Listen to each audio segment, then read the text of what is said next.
Hello book buddies, I hope all of you are doing great. हम लोग एक limited time के लिए इस दुनिया में आते हैं और फिर फाइनली डेथ वो इवेंट होता है जो इस दुनिया के साथ हमारे ताल्लुक को तोड़ देता है। लेकिन क्या ये बात दुरुस्त है?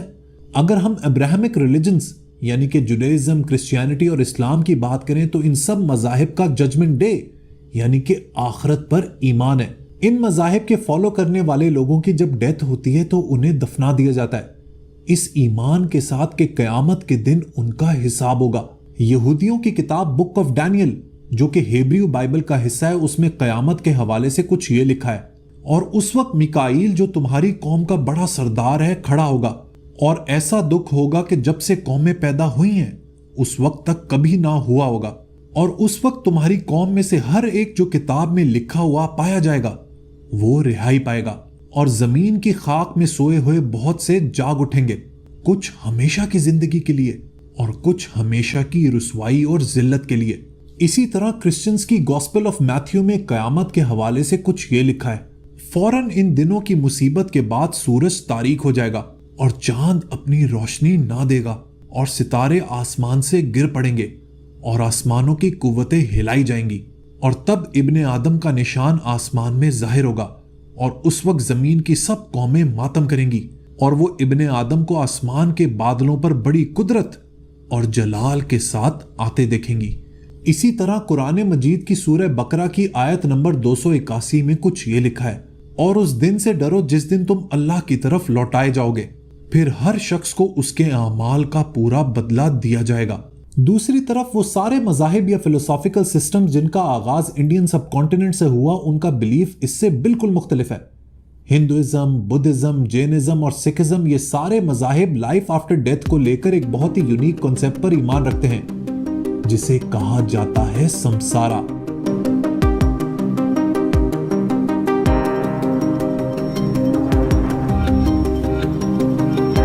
जरा इस कॉन्सेप्ट को समझने की कोशिश करते हैं। संसारा संस्कृत जबान का एक लफ्ज है जिसका मतलब है घूमना या फिर किसी चक्र के अंदर घूमना। अंग्रेजी जबान में इसे ट्रांसमाइग्रेशन या फिर रीइंकार्नेशन भी कहा जाता है। यूजुअली हिंदूज इसे पुनर्जन्म कहते हैं। ये सनातन धर्म का एक बहुत ही इंपॉर्टेंट कॉन्सेप्ट है जिस पर हर हिंदू का ईमान होता है। देखें, जो पुराना वैदिक रिलीजन था ना, उसमें माना जाता था कि इस कायनात के ऑर्डर को बरकरार रखने के लिए खुदा को सैक्रिफाइस देना जरूरी है। हिंदूज का ये बिलीफ है कि इंसान का जो कर्मा या जो कर्म है ना, यानी कि उसकी जो डीड्स हैं, जो एक्शंस हैं, उसके कॉन्सिक्वेंसेस होते हैं, जो गुड होते हैं और बैड, यानी कि इंसान के जो भी अमाल हैं उसका नतीजा या तो अच्छा होता है या फिर बुरा। इसी आइडिया के ऊपर रीइंकार्नेशन या पुनर्जन्म का कॉन्सेप्ट ठहरा हुआ है, जो ये कहता है कि इंसान बार बार इस दुनिया में पैदा होता है और आप किस शेप और शक्ल में पैदा होगे ये डिपेंड करता है आपके कर्मों पर। इंसान के जो कर्म होते हैं वो डिपेंडेंट होते हैं उसके फिजिकल एक्शन पे और उसके मेंटल एक्शन पे।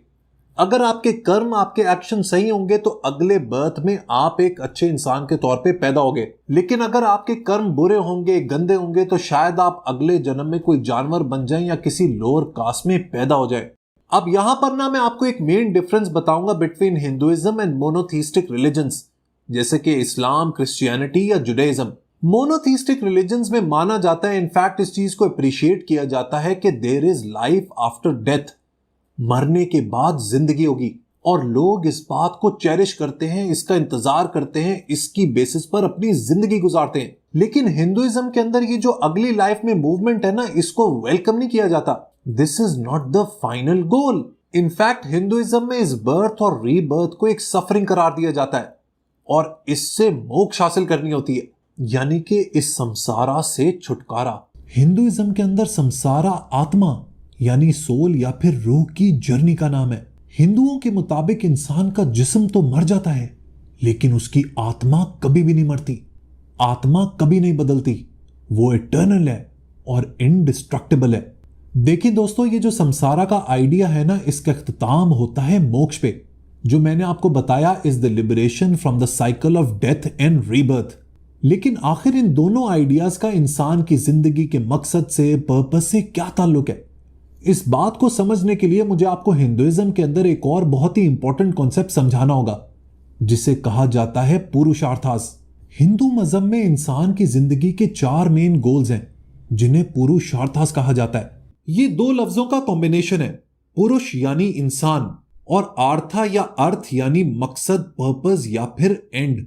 इन 4 पुरुषार्थास में शामिल हैं धर्मा, आर्था, कामा और मोक्ष।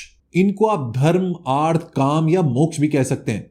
एक इंसान पूरी जिंदगी इन 4 चीजों को अचीव करने की कोशिश में लगा रहता है। धर्मा का मतलब है राइट लिविंग, यानी कि एक सच्ची और ईमानदार जिंदगी गुजारना।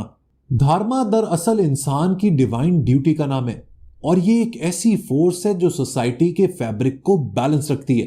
अर्थ का मतलब है खुशहाली और दौलत हासिल करने के लिए कोशिश करना, क्योंकि इंसान की खुशी, उसकी हैप्पीनेस बहुत हद तक उसकी दौलत, उसके फॉर्च्यून, उसके वेल्थ से जुड़ी हुई है।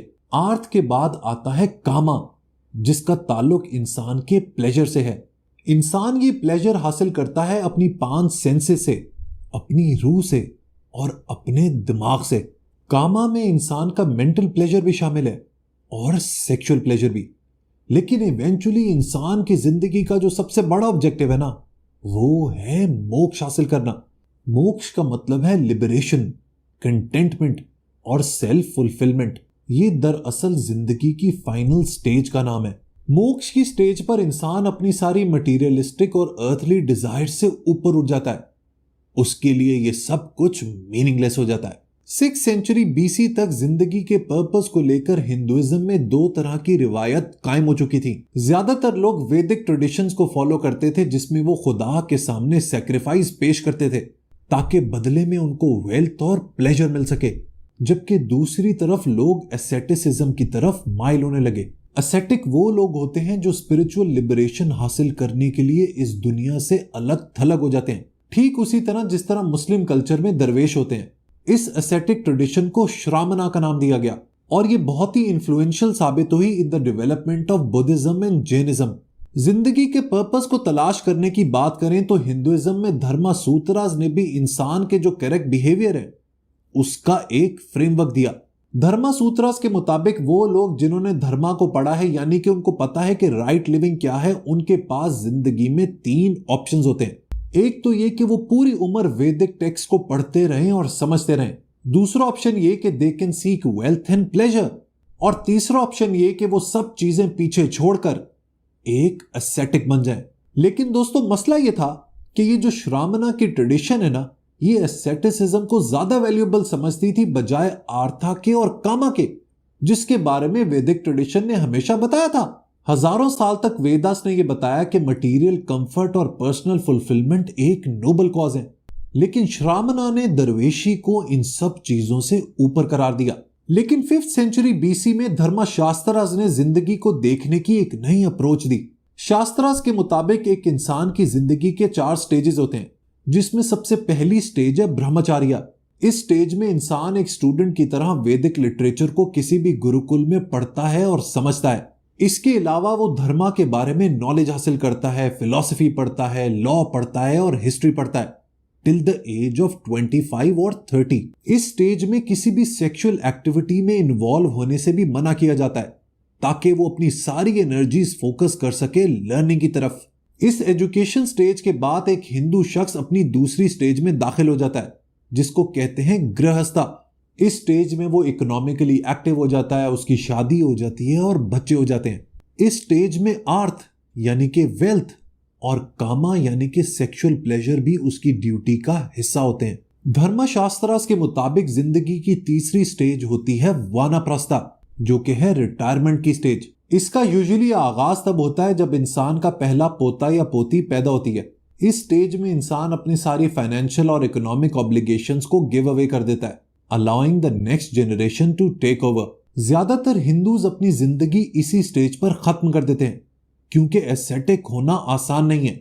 और आप तभी एसेटिक हो सकते हैं जब आप अपनी तमाम फैमिली ऑब्लिगेशंस को सही तरह पूरा कर लें।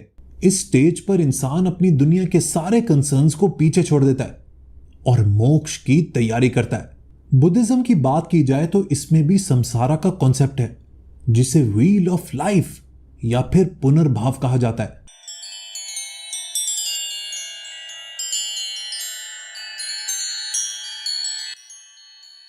व्हील ऑफ लाइफ एक अजीबो गरीब सी पिक्चर या आइकॉनोग्राफी है जो आपको स्क्रीन पर नजर आ रही है। बेसिकली ये तस्वीर दिखाती है जिंदगी की सफरिंग और किस तरीके से आप इस सफरिंग को ओवरकम कर सकते हैं। ये जो व्हील नजर आ रहा है ना, दरअसल ये संसारा है, a world of endless rebirth, जिसमें ये सारी लिविंग बीइंग्स अपने कार्मा की वजह से फंसी हुई हैं। इस व्हील के आप ऊपर देखें, ये व्हील दरअसल शैतान यानी डीमन के जॉज में फंसा हुआ है। ये डीमन निशानी है मौत की। अगर आप इस व्हील के सेंटर में देखें तो आपको 3 क्रिएचर्स नजर आएंगे, a cock, a snake and a pig. ये तीनों रिप्रेजेंट करते हैं 3 पॉइजन्स ऑफ लाइफ को, जिनमें है ग्रीड यानी लालच, हेट्रेड यानी नफरत और इग्नोरेंस यानी कि जहालत। बुद्धा के मुताबिक एक अनफुलफिल्ड, एक अनहोलसम, एक अधूरी लाइफ की ये बुनियाद बनती हैं। लिहाजा they are the root cause of human suffering. इन तीनों जानवरों के दरमियान एक सर्कल के अंदर ह्यूमन बीइंग्स ऊपर से नीचे घूम रहे हैं, और ये जो 5 सेक्शंस हैं ना, ये दरअसल अलग अलग रेल्म्स हैं। इंसान अपनी जिंदगी की अलग अलग स्टेजेस में इन रेल्म्स में मूव करता रहता है। बुनियादी तौर पर एक बुद्धिस्ट को निर्वाणा की स्टेज तक पहुंचना होता है, लेकिन उससे पहले बहुत सी स्टेजेस हैं जिन पर से उसे गुजरना होता है। बुद्धिज्म का जो बेसिक आइडिया है वो ये कहता है कि इंसान को अपनी जिंदगी की सफरिंग, दुख दर्द को ओवरकम करना होता है। और अगर आप इस व्हील ऑफ लाइफ को देखें तो इसमें सबसे इंपॉर्टेंट चीज है आउटर व्हील। इसके अंदर मौजूद हैं 12 निदानास। इसके अंदर आपको लोग नजर आएंगे, बिल्डिंग्स नजर आएंगी, starting from a blind man, जो रिप्रेजेंट करता है स्टार्टिंग पॉइंट को, जब इंसान स्पिरिचुअली इग्नोरेंट होता है। अगर आप 7वें और 8वें निदाना को देखें तो इसके दरमियान इंसान के पास एक बहुत ही क्रूशियल अपॉर्चुनिटी है। 7वें नंबर पर एक शख्स है जिसकी आंखों में एरो है, जो रिप्रेजेंट करता है फीलिंग ऑफ पेन को, और 8वें नंबर पर एक औरत मर्द को एक ड्रिंक ऑफर कर रही है। ये दरअसल शो कर रहा है link between pain and pleasure. हमारा इस दुनिया से कांटेक्ट हमें इस पेन और प्लेजर के विशियस सर्कल में घुमाता रहता है। अगर ये लिंक बना रहे तो इंसान इस संसारा में घूमता रहता है, और अगर ये लिंक टूट जाए तो इंसान इस सफरिंग से निजात हासिल कर लेता है। हिंदुइज्म की तरह सिखिज्म का भी साइकिल ऑफ डेथ और रीबर्थ पर ईमान है, जिसे हिंदुइज्म में संसारा कहा जाता है। अब चूंकि संसारा पर ईमान है, लिहाजा वो कार्मा पर भी यकीन रखते हैं, यानी कि अगर आपके कर्म अच्छे होंगे तो अगली बार जब आप पैदा होंगे तो आपकी फॉर्म, आपकी जिंदगी बेहतर होगी। सिखिज्म में जन्नत और दोजख का कोई कॉन्सेप्ट नहीं है। सिखिज्म ये सिखाता है कि इंसान का पैदा होना ही खुदा की तरफ से एक बहुत बड़ी अपॉर्चुनिटी है, एक बहुत बड़ा तोहफा है। लिहाजा उसे इसी जिंदगी को, जमीन पर गुजरे इसी वक्त को बेहतर बनाना है।